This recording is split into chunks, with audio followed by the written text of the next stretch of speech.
Thanks for joining us from the Ohio AgNet. Voice you know with the News You Trust studio. Sponsored by BASF, where you can count on the trusted performance of Allevo seed treatment to protect your soybean crop.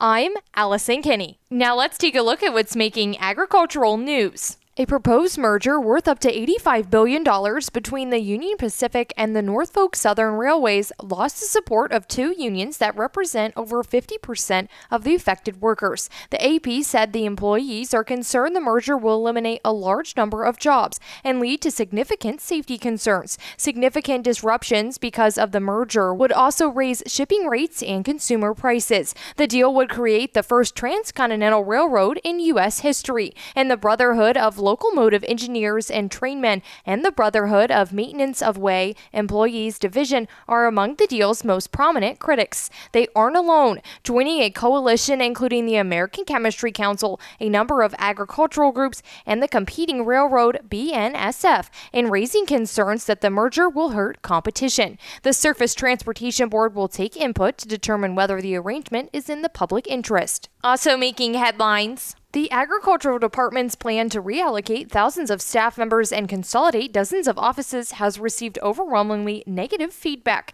Government executive reports that employees, lawmakers, and stakeholders say it could lead to brain drain due to the loss of employees not wanting to reallocate, which may mean significant disruptions in farmer support programs. The agency has only 10% of its workforce currently in Washington, D.C. area, but the department wants to relocate 2,600 of those employees to new locations. USDA intends to move a large number of employees to 5 regional hubs around the country. It would also slash other regional offices around the U.S. and consolidate many support functions. Stakeholders worry that the cost-cutting measures will prioritize efficiency over service quality, which would undermine public trust in the agency, government executive had said. And rounding out the headlines today, the U.S. isn't the only country seeing a decline in ag equipment purchases. Brazil saw a double-digit percentage drop in tractor sales in November. That's according to data from the Association of Equipment Manufacturers. Total tractor shipments in the country were down 5% on an annual basis last month.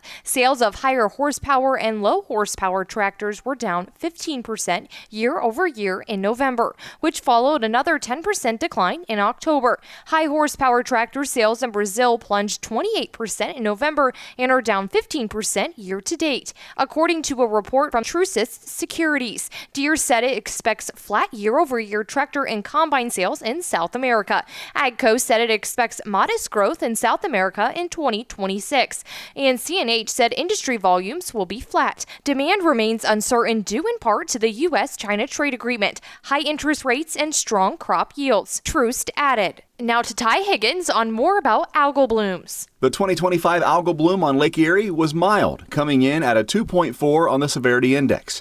This is not only consistent with what the research is saying about the progress of farmers' water quality efforts in Northwest Ohio, it's also following a trend that is promising for the future, according to Jordan Haywisher, Director of Water Quality and Research with Ohio Farm Bureau. It really matches what we've seen in the dissolved reactive phosphorus coming down the Maumee into Lake Erie. 6 years in a row or so that have been mild to moderate blooms, I think 8 out of the last 10 years, and that matches up with a 6 to 10% reduction in DRP that's coming down the Maumee, which is what fuels the algal bloom. So the science is catching up with the results, and we're seeing good progress that we are going to kind of shout from the mountaintops as we move forward, because I think we're going to make continued progress as the years go on. That progress is great for water quality, but it also helps the buy-in for programs like H2 Ohio. We just heard a couple of weeks ago that half of the western Lake Erie Basin is now involved in that program in one way, shape, or form. That program continues to grow, and the more it grows, the more progress we expect to see.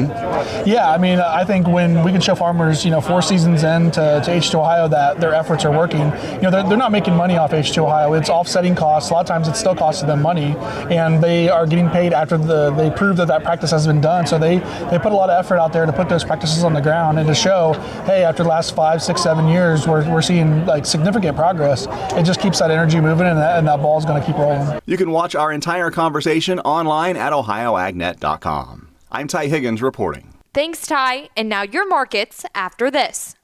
They didn't have skim milk for your coffee, so I just got formaldehyde. Oh, Isn't that stuff in floor cleaner?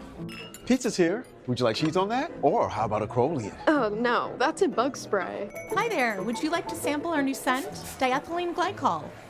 Isn't that the stuff in antifreeze? You wouldn't want to eat it, drink it, or even smell it, but that's exactly what's in your vapes. If you vape, quit. If you don't vape, don't start. For help, go to odh.ohio.gov/no vapes. A message from the Ohio Department of Health.